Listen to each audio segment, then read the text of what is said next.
अब हमें hero association में चाइल्ड एम्पायर को दिखाया जाता है। यह अपने स्टाफ को कहता है कि तुम मुझे क्यों घूर रहे हो, यहाँ से जाओ। जब वो चले जाते हैं तब ये मेटल नाइट के साथ कांटेक्ट करता है और कहता है कि मुझे सब पता है कि तुम्हें सब पता होगा, तुम हमें बताते क्यों नहीं? तुम उस लड़के को बचाना नहीं चाहते क्या? वो मारा जाएगा। मेटल नाइट कहता है कि तुम उस लड़के की बात कर रहे हो, वहाँ जितने भी हैं वो सभी मारे जाएंगे। और चाइल्ड एम्पायर ये भी कहता है कि आप ऑपरेशन में शामिल क्यों नहीं हो जाते, आपको किस बात का डर है? कहता है कि आपके मशीनी शरीर का क्या हुआ, वो किसी ने नष्ट तो नहीं कर दिया? किस मॉन्स्टर ने किया है और कैसे? मेटल नाइट कहता है कि मॉन्स्टर किंग औरोची ने ये किया है, उसके एक ही वार से मेरा मशीनी हाथ तोड़ दिया।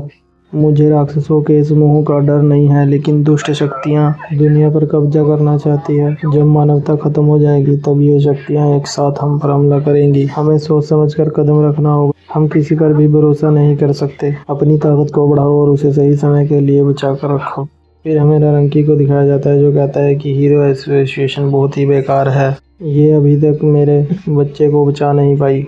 और नारंगी ये सब बोलता हुआ अपनी ही एक स्क्वाड तैयार करता है और उसे अपने बच्चे को बचाने के लिए भेज देता है। वो उन्हें कहता है कि शहर जेड सिटी सुनसान इलाके में जाओ और राक्षसों को ढूंढो।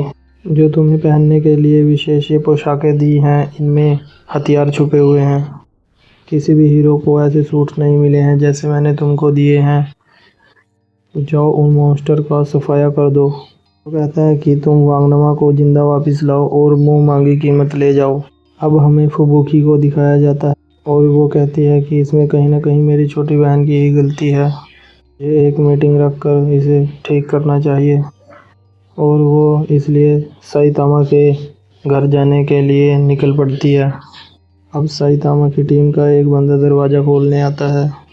अब फुबुकी जैसे ही अंदर जाती है वो देखती है कि साइतामा और किंग जो है वो सब गेम खेल रहे हैं और यहाँ जेनोस अपने स्क्रू टाइट करने में लगा हुआ है और यहाँ पर सिल्वर फैंग को भी आराम करते हुए दिखाया जा रहा है। फुबुकी को समझ नहीं आ रहा यहाँ पर क्या हो रहा है। साइतामा तो उस पर ध्यान भी नहीं दे। जब फुबुकी देखती है कि कोई ध्यान नहीं दे रहा तब वो चिल्ला कर कहती है कि सुनो, यह एक इमरजेंसी है, हमें मॉन्स्टर एसोसिएशन के मॉन्स्टर्स को मारने के लिए जाना है। तो तुम यहाँ सब बेकार के काम कर रहे हो। कोई गेम खेल रहा है, कोई आराम कर रहा है। और वो जेनोस को कहते हैं कि तुम अपने दिमाग के स्क्रू भी टाइट कर लो। जेनोस कहता है कि तुम्हें हम यहाँ फ्री दिख रहे हैं, हम भी शक्तिशाली मॉन्स्टर से लड़ रहे थे। सिल्वर फैंग कहता है कि साइतामा के साथ मैं भी था लड़ाई में, इसलिए वो मुझे यहाँ आराम करने दे रहा है और इस बंदे के तो घुटने ही टूट गए हैं। फुबुकी देखती है कि ये लगता है सचमुच में कोई बड़ी लड़ाई लड़के आए हैं, लेकिन वो देख रही है साइतामा को कुछ नहीं हुआ, वह गेम खेल रहा है, आराम कर रहा है। वो साइतामा को लेटने के लिए मना करती है। जेनोस कहता है मास्टर ने बताया ना कि हमने कल लड़ाई लड़ी है। फुबुकी कहती है मुझे अफसोस करना पड़ रहा है, यह स्थिति बिल्कुल भी सही नहीं है, आओ बैठो। वो उन्हें एक मीटिंग के लिए बता रही है। सिल्वर फैंग कहता है मेरी कमर में दर्द है और इसके पैरों में। फुबुकी कहती है कि चलो अब एक मीटिंग करते हैं। फुबुकी कहती है चलो अच्छा बताओ अब हमें क्या करना चाहिए, क्या ठीक रहेगा? मुझे लगता है अब हमें सीधा मॉन्स्टर्स को मारना चाहिए जाकर। जेनोस कहता है कि मुझे रिपेयरिंग की ज़रूरत है। किंग कहता है कि मुझे भी एक काम है। फुबुकी सिल्वर फैंग और बोंग को देखती है, लेकिन सिल्वर फैंग और बोंग लड़ने की हालत में नहीं है। ये देखकर पता चलता है कि फुबुकी और साइतामा ही जो है अब लड़ेंगे। फुबुकी बताती है कि हीरो एसोसिएशन ने भी तो कोई टीम बनाई होगी और अगर हम कुछ करते हैं तो हमारे रैंक बढ़ सकते हैं। और वैसे भी अब कोई एक मॉन्स्टर तो नहीं है, सब मॉन्स्टर मिल चुके हैं और उन मॉन्स्टरों का कोई ना कोई एक मॉन्स्टर बॉस भी होगा। सिल्वर फैंग सोचता है कहीं गारो इन मॉन्स्टर के साथ ना मिल जाए। बोंग कहता है कि अब गारो से अकेले लड़ना मुश्किल है और अगर उनके पास पहले से ज़्यादा ताकतवर मॉन्स्टर हुए तो मैं अब हीरो नहीं रहूँगा। साइतामा कहता है कि मेरे से तो कोई मॉन्स्टर मिलने नहीं आया कल। अब साइतामा अपनी कॉस्ट्यूम में आ जाता है। अब लग रहा है ना हीरो टाइम। साइतामा अपने साथियों को कहता है कि मैं गारो को ढूंढने जा रहा हूँ और अगर वो मुझे मिल गया तो मैं मुझे एक ही पंच मारूंगा और उसके बाद मैं पत्ता गोभी लेकर घर आ जाऊंगा। और ये क्या, फुगुकी की बात अभी भी किसी ने नहीं सुनी। एक बार फिर वो अकेली। अब हमें गारो को दिखाया जाता है जो कि मॉन्स्टर एसोसिएशन की देखरेख में है। गारो को होश आता है और वो कहता है, मैं कहाँ हूँ, क्या मैं बच गया, मुझे कुछ ठीक से याद क्यों नहीं आ रहा। तभी मॉन्स्टर एसोसिएशन उसका स्वागत करती है।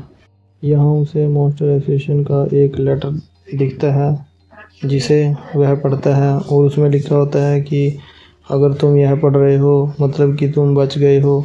और यह भी लिखा होता है कि इस कमरे में शांतिपूर्वक प्रतीक्षा करें, ये आपके लिए भी ठीक होगा और हमारे लिए भी। उसका शरीर अभी भी दर्द कर रहा है, फिर भी वो कपड़े पहनता है और बाहर जाने लगता है। वह बोलते जा रहा था कि उसे बहुत प्यास लगी है और उसका शरीर जल रहा है, उसे जल्दी से कुछ खाना होगा। वो अपनी पिछली लड़ाई के बारे में सोच रहा था कि वह एक बूढ़े व्यक्ति से लड़ रहा था और फिर एक पक्षी जैसा व्यक्ति आ गया लड़ने। अब वो देखता है कुछ लोग मॉन्स्टर से विनती कर रहे हैं कि हमें माफ़ कर दीजिए, हम आगे से ऐसा नहीं करेंगे, हम आपको नुकसान पहुंचाना नहीं चाहते थे। मॉन्स्टर कहता है, लेकिन तुमने मेरे 2 सैनिक मार दिए, मैं तुम्हें यहाँ से ऐसे ही नहीं जाने दे सकता। इन सभी को मशीन G5 ने पकड़ा है, यह भी एक मॉन्स्टर है। मशीनी रोबोट कहता है कि हमें इन्हें बंदी बनाकर इनका उपयोग करना चाहिए, ये सब हमारे काम आएंगे। और ये सभी यहाँ डर के मारे कांप रहे हैं। तभी हमें डोएस की एंट्री दिखाई जाती है जो कि कहती है कि मैं इन सभी को अपना गुलाम बना लूँगी, ये बहुत अच्छे गुलाम बनेंगे। वो अपने चाबुक से इन पर वार करती है और वार ऐसे करती है कि ये उसके वश में हो जाते हैं। अब ये उसी की बात मानेंगे। अभी इनमें सभी में एक अलग सी शक्ति दिख रही है। इसे ऐसा जिस मॉन्स्टर ने करने के लिए कहा है उसका नाम ग्यारो है। अब इनके सामने गारो आ जाता है और कहता है कि तुम्हें मुझसे क्या काम है, तुम मुझसे क्या करवाना चाहते हो। मॉन्स्टर बताता है कि यहाँ बहुत से मॉन्स्टर हैं जो कि उन हीरोज़ को हरा सकते हैं, लेकिन इन सब का कोई लीडर नहीं है और इन्हें एक न्यू लीडर चाहिए तुम्हारे जैसा। यहाँ पर शक्तिशाली मॉन्स्टर कम ही बचे हैं, हम इंसान नहीं कह सकते, तुम मॉन्स्टर से भी ज़्यादा ताकतवर हो। लेकिन किंग मॉन्स्टर ओरोची कहते हैं कि गारो को एक चुनौती का सामना करना होगा। चुनौती ये है कि तुम्हें किसी भी हीरो का सिर मुझे लाकर देना होगा। गारो उनके लीडर बनने के लिए तैयार हो जाता है। अब गारो बाहर चला जाता है हीरोज़ को हराने के लिए, किसी का सिर लाने के लिए। लेकिन जो मॉन्स्टर है वो अपने 2 मॉन्स्टरों को उस पर निगरानी रखने के लिए उसके पीछे भेज देता है। मुझे अभी अच्छे से वॉइस ओवर नहीं आता, लेकिन मैं ठीक से वीडियो बनाऊंगा आगे, अगर आप सपोर्ट करोगे तो।